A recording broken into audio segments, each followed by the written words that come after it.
Da li istinski život počinje onog trenutka kada se napokon pomirimo sa samim sobom? I da li je potrebno da se pomirimo sa samim sobom da bi... To je možda i bolje pitanje vaše.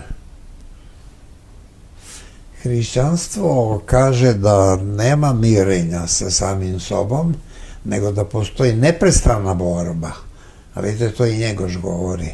Neprestana borba, jer nikad nismo načisto sa dobrim i lošim osjećanjima, gresima, ima ih 7, tako da uvek tamo nam se čini da smo nešto pobedili, a i to treba malo duže da potraje, da se vidi da smo pobedili.